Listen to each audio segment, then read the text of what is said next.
In this lesson, we'll finish sculpting and painting the grip. So we've got the claw at the bottom. Let's go ahead and start to detail the top part.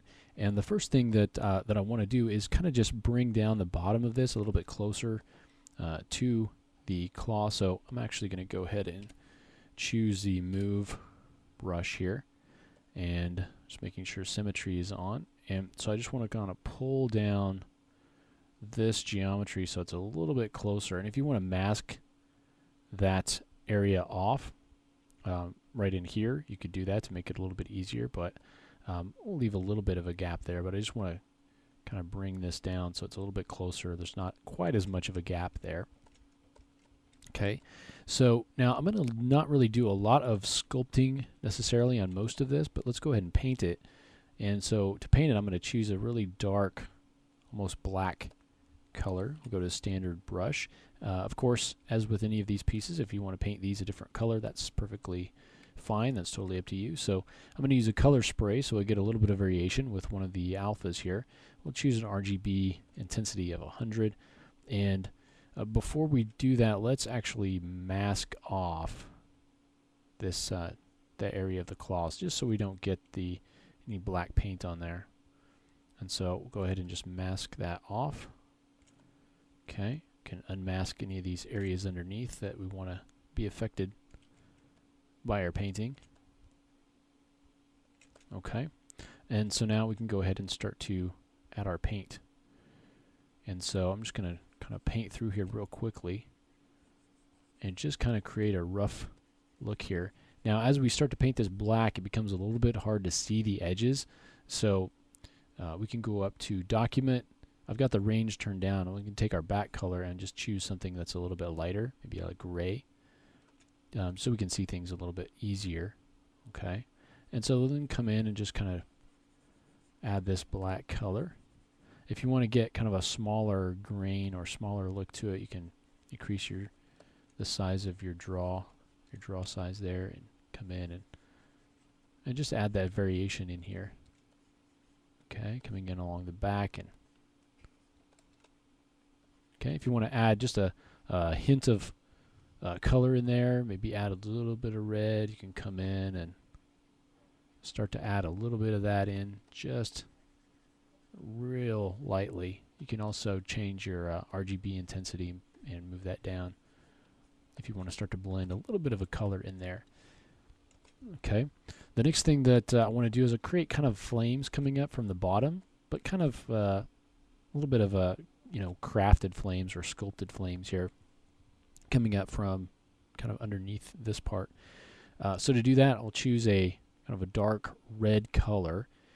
And for our stroke, we'll just use a freehand stroke. And for our alpha, let's choose one of these alphas here, 37, 38, or 39, so that we get kind of a hard edge on top. And so let's go ahead and split the difference and just use 38. We'll use RGB at 100. We'll use Z add, and let's raise our intensity, Z intensity a little bit. We'll increase our draw size a bit, and let's experiment with that by just drawing out a stroke. Okay, what I want to happen is I want to be able to blend this back in, so have it come out right here and sort of blend it back into the surface. And so I'm going to dial up the Z intensity a little, increase the draw size a little, and you can see how it's fairly rough at this point. So I'm going to go ahead and subdivide, and actually let me go ahead and unmask that. Subdivide that so that we can get a little bit more variation in there. And under stroke, I'm going to turn off the lazy mouse. Okay, having that turned off, I'll take that intensity down a bit and let's take our focal shift up and our draw size down. Let's again now mask this out at the higher resolution so that we're not affecting this portion of the model. Okay, and we start to get something like that. Let's take our intensity up just a little bit more. Okay, I'm going to dial down the red color, and let's take our focal shift down a little bit so that we get more of that blending. And then we'll draw this in. That's sticking out a little bit too high. So, you know, it's a little bit of a experimentation here to come in and create these, but okay, and just kind of draw these out. So we get something like that.